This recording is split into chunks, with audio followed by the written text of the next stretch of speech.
በትዳር በኑሮ ኤክስፒሪየንስ ያላችሁ እህቶቼ፣ ወንድሞቼ፣ እናቶቼ እንዲሁም ሀያቶቼም ጭምር ትልልቅ እናቶች ጭምር እኔን እንደምትከተሉኝ አውቃለሁና እናንተ ብትሆኑ ምን ታደርጋላችሁ? የእናንተን እርዳታ የምፈልግበት አንድ ከባድ ችግር ገጥሞኛል። ከሂሳብ እንዳትሸሹ፣ ሂሳብ አለው። ከፎርሙላ እንዳትሸሹ፣ ፎርሙላ አለው።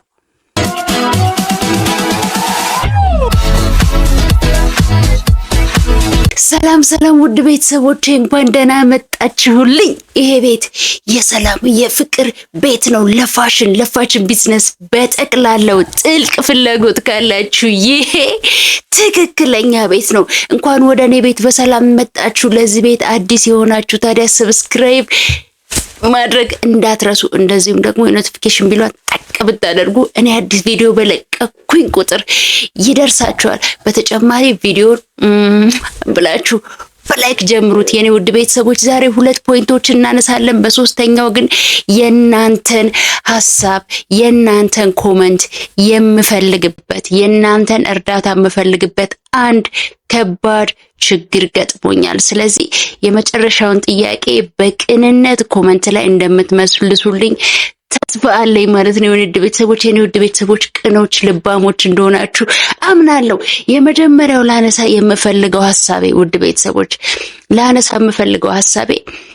በአካል ፕራይቬት ከማስተምራቸው ሰዎች ከተለያዩ ከማገኛቸው ሰዎች የተረዳሁት አንድ ነገር ብዙ ሰው የፋሽን ዲዛይን ፍላጎት ስላለው መስራት ስለሚፈልግ በቃ ውስጡ የሆነ ስሜት ስለሚሰማው ብቻ ፋሽን ዲዛይን መማር እንዳለበት ይወስናል።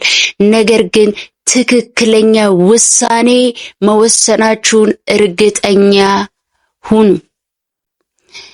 የፋሽን ዲዛይን ትምህርት የሆነ ነገር አልሳካላችሁ ሲላችሁ እንደ አማራጭ የምትማሩት ነገር አይደለም። ማትስ ሸሽታችሁ መታችሁ የምትማሩት ነገር አይደለም። ሌላ ከባድ ነገርን ጠልታችሁ መታችሁ የምትማሩት ነገር አይደለም። ፋሽን ዲዛይን ውስብስብ፣ ከባድ፣ ትዕግስት የሚፈልግ፣ ጽናት የሚፈልግ፣ ትዕግስታችሁን የሚፈታተን፣ ስብዕናችሁን የሚፈታተን፣ ከምንም በላይ ጸንቶ መቆየትን የሚፈልግ። ከሂሳብ እንዳትሸሹ፣ ሂሳብ አለው። ከፎርሙላ እንዳትሸሹ፣ ፎርሙላ አለው። በጣም ብዙ ነገሮችን ማገናዘብ የሚችል ሰፊ ጭንቅላት፣ ሰፊ እይታ፣ ክሬቲቪቲ ይፈልጋል እንጂ የሆነ ነገር አልሳካ ሲላችሁ ብቻ እንደ መደበሪያ ብትመጡ እመኑኝ ያወጣችሁት ገንዘብ በጫጭቃችሁ እንደጣላችሁት ቁጠሩት። ምክንያቱም ከበሮ በሰው እጅ ሲያዩት ያምር፣ ሲይዙት ያደናግር ይባል የለ። ብዙ እኔ ጋር የሚመጡ ተማሪዎች እንደዚህ ከባድ ነው እንዴ ነው የሚሉት። የስ ለሚወደው ሰው ግን ዋጋ ከፍሎ ትዕግስቱን ጽናቱን ጨምሮ የሚባለውን አድርግ የተባለውን የተሳሳተውን ፍታ ሲባል የተሳሳተውን አድርግ ሲባል ፓተርኑን አስተካክል ሲባል እያንዳንዱን ዲቴል ከዛሬ ድክመቱ ነገ እየተሻሻለ በመሳሳት ውስጥ መብቃት እየቻለ ነው የሚያድገው። ከፍ የሚለው ብቃት እየጨመረ የሚሄደው ዝም ብሎ ተነስቶ መጥቶ የሆነ አማራጭ ሲያጣ እንደምትገቡበት አይነት ትምህርት እንደምትገቡበት አይነት ስራ አድርጋችሁ አታስቡት። ፋሽን ዲዛይን በጣም ጥልቅ ነው፣ በጣምም ከባድ ነው። ኢቭን ስፌት እችላለሁ ብሎ የመጣ ሰው እዚህ ትምህርቱን ሲማር ቀጥ አርጎ መስፋት አይችልም። ቀጥ አርጎ መስፋት እንኳን ብቃት፣ ልምድ፣ ደጋግሞ መሞከር፣ ሲሳሳቱ መፍታትን ይጠይቃል። እንደ መደበሪያና እንደ አማራጭ ትርፍ ጊዜያችሁን እንደማባከኛ አድርጋችሁ ጊዜያችሁንም ገንዘባችሁንም ዌስት አታድርጉ። ጊዜያችሁንም ገንዘባችሁንም አታባክኑ። ያለበለዚያ የምትፈልጉትን አመርቂ ነገር አታገኙ። ሁለተኛው ማነሳላችሁ ፖይንት ብዙዎቻችሁ የምትሳሳቱት በኦንላይንም ይሁን በዩቲዩብ እንዲሁም ደግሞ እንደዚህ ክላስ አቴንድ አድርጋችሁ ተምራችሁ ስትጨርሱ ዲዛይነር ሆናችሁ ማለት አይደለም። ስራ ለመግባት በኮንፊደንስ እችላለሁ ብላችሁ ከመሄዳችሁ በፊት ልምድ የሚባል ነገር አለ። ተቀጥራችሁ ስሩ፣ ያውም በነፃ አገልግላችሁ ቢሆን ልምድ ያዙ። የተማራችሁት ትምህርት ቤዚክ የተማራችኋት ነገር መሬት ላይ ሲወርድ ስራው ዓለም ውስጥ ለመግባት ጨርሶ ብቁ አይደለም። ከትምህርት ቤት ተምራችሁ ስለወጣችሁ ዲዛይነር ትሆናላችሁ፣ ሌሎቹን ነገሮች ፋሽኖች ትሰራላችሁ ማለት አይደለም። ትምህርት ቤት ውስጥ በብዛት ቤዚክ ነገር ነው የምንማረው። ሌሎቹን ግን በመስራት በመደጋገም በልምድ እንዲሁም ደግሞ አድቫንስ የሆኑ ኮርሶችን በመውሰድ የምናሻሽላቸው ነገሮች በጣም ብዙ ናቸው። ብዙ ሰዎች የምትሳሳቱት ትምህርት ቤት ገብታችሁ የ2 ወርም የ3 ወርም ይሁን የ1 ዓመትም ኮርስ ስለወሰዳችሁ የ5 ዓመትም ኮርስ ስለወሰዳችሁ ብቁ ነኝ ብላችሁ ታስባላችሁ። ቤዚክ ነገር መሬት ላይ ያለውን አልባሳት ሰርቶ ወደ ኢንዱስትሪ ወደ ፋሽን ኢንዱስትሪው ለመግባት ብቁ አያደርጋችሁ። ልምድ ግዴታ ነው።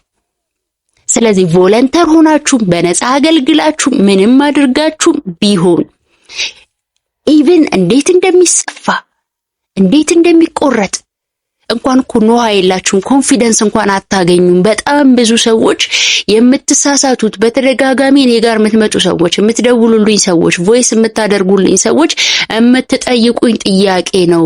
ለስራ ገና ብቁ አይደላችሁም። ከትምህርት ቤት 6 ወር 3 ወር ወጣችሁ ለስራ ብቁ አይደላችሁም። በደንብ ልምድ ይፈልጋል፣ በደንብ ኮንፊደንስ ይፈልጋል።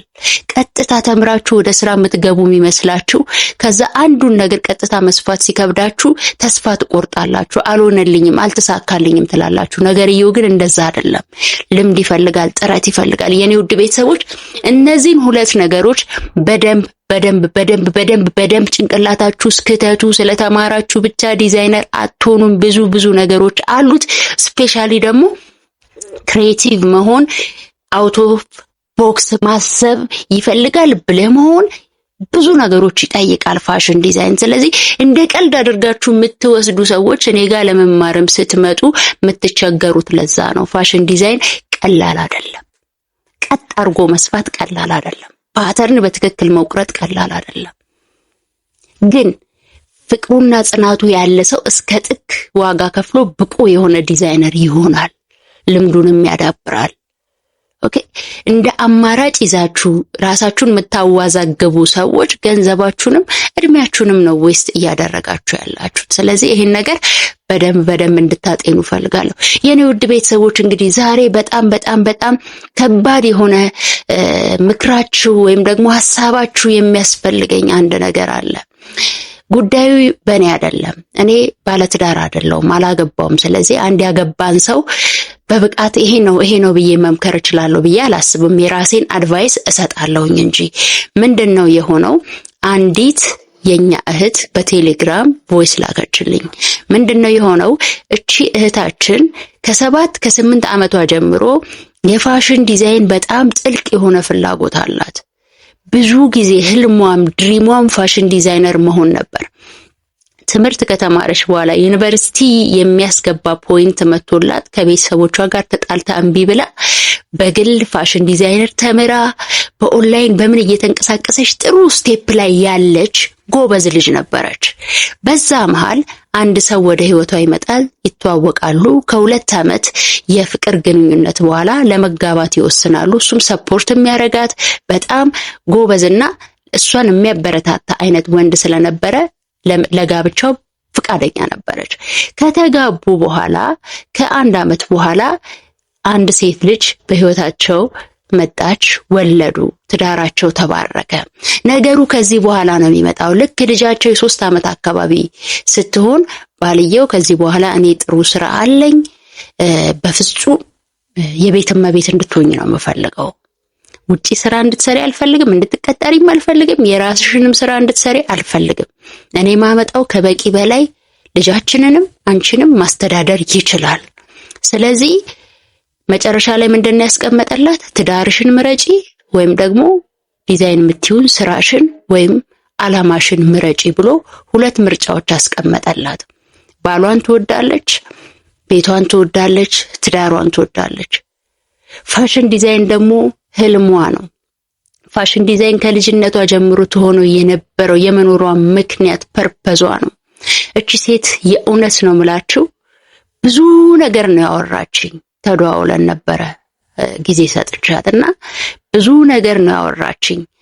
እኔ ብቻዬን ምን አድቫይስ ልስጣት እንዲያርጊ እንዳለል እኔ ራሴ ትዳር ውስጥ ያለው ሴት አይደለሁም፣ አላገባውም። ዲቴል ገብቼ ስለ ትዳር ምክር መስጠት አልችልም። ግን የፋሽን ዲዛይን ፐርፐዝ አላማና ለዛ ነገር ያለው ጥልቅ ፍቅር ደግሞ ይገባኛል። ኦኬ እንዴት አድርጋ ባላንስ ማድረግ ትችላለች ብሎ ለመምከር እንኳን እንዳይመች ባሏ ሁለት ምርጫ ነው ያስቀመጠላት። አላማሽን ፋሽን ዲዛይን የምትዩን ወይም ደግሞ ትዳርሽንና እኔን ምረጪ ብሎ የእውነት ነው መነግራችሁ ምርጫ በህይወቷ አስቀምጦላታል። አግዙኝ እናንተ ሰፖርት አድርጉኝ። እኔ ለልጅቷ የእናንተን ሐሳብ ፍሊተር አድርጌ አዳብሬ የራሴን አድቫይስ ሰጥቼ የራሷን ውሳኔ እንኳን እንድትወስን እንድረዳት የእናንተንም ኦፒኒየን እፈልጋለሁ። እናንተ ብትሆኑ ምን ታደርጋላችሁ በዚህ ልጅ ቦታ? የህይወት አላማችሁን ወይስ ደግሞ የህይወት ትዳራችሁን፣ የልጃችሁን አባት የትኛውን ትመርጣላችሁ? ለኔ ብቻዬን ለሱ ሐሳብ መስጠት በጣም ስለከበደኝ የእናንተን ሐሳብ ከምንም በላይ ዛሬ እፈልጋለሁና እባካችሁ አግዙኝ። ሐሳባችሁን ኮሜንት ላይ አስቀምጡልኝ። እቺን እህታችንን ከጭንቀት እናውጣት። እኔ ትዳሯም ሳይበተን አላማዋንም ሳታጣ የመኖሯን ፐርፐዝ ሳታጣ የምትኖርበት መንገድ ቢፈጠር ደስ ይለኛል። ሁለቱም እኩል መሄድ የሚችሉ ሰዎች ናቸው። ሁለቱም እኩል መሄድ የሚችሉ ነገሮች ናቸው። ግን ደግሞ ያንን ለማድረግ የባልየው አመለካከት፣ የባልየው ማይንድ ሴት፣ የባልየው አስተሳሰብ በጣም ራሱን የቻለ ሌላ ኢሹ ነውና ብዙ መንገድ መኬድ ያለበት ነገር ይመስለኛል። ተይ አይባልም፣ አላማ ነው። ፍቺ አይባልም፣ ትዳር ነው። እቺ ልጅ ምን እንበላት? ምን አይነት አማራጮች ይታያቸዋል? ከኔ የተሻለ በትዳር በኑሮ ኤክስፒሪየንስ ያላችሁ እህቶቼ፣ ወንድሞቼ፣ እናቶቼ እንዲሁም ሀያቶቼም ጭምር ትልልቅ እናቶች ጭምር እኔን እንደምትከተሉኝ አውቃለሁና እቺን እህታችንን እናግዛት። ሐሳብ አስተያየታችሁን ኮሜንት ላይ ጻፉልኝ። እኔ ያንን አዳብሬ ለእህታችን ቢያንስ መፍትሄ ምለውን ሐሳብ መንገድ ለማሳየት ሞክራለሁ። እሷ በህይወቷ የራሷን ውሳኔ እንድትወስን እግዚአብሔር ይረዳታል ማለት ነው። ስለዚህ ባካችሁ ዛሬ የእውነት ነው ምላችሁ ኮሜንታችሁን ከምንም ጊዜ በላይ የምፈልግበት ጊዜ ነው። እህታችንን እንርዳት።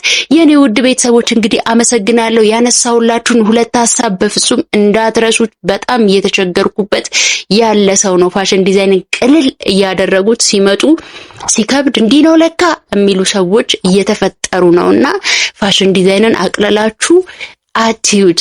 ራሱ የቻለው ውስብስብ ነገር አለው፣ ቀላል ነገር አይደለም ልላችሁ ፈልጌ ነው።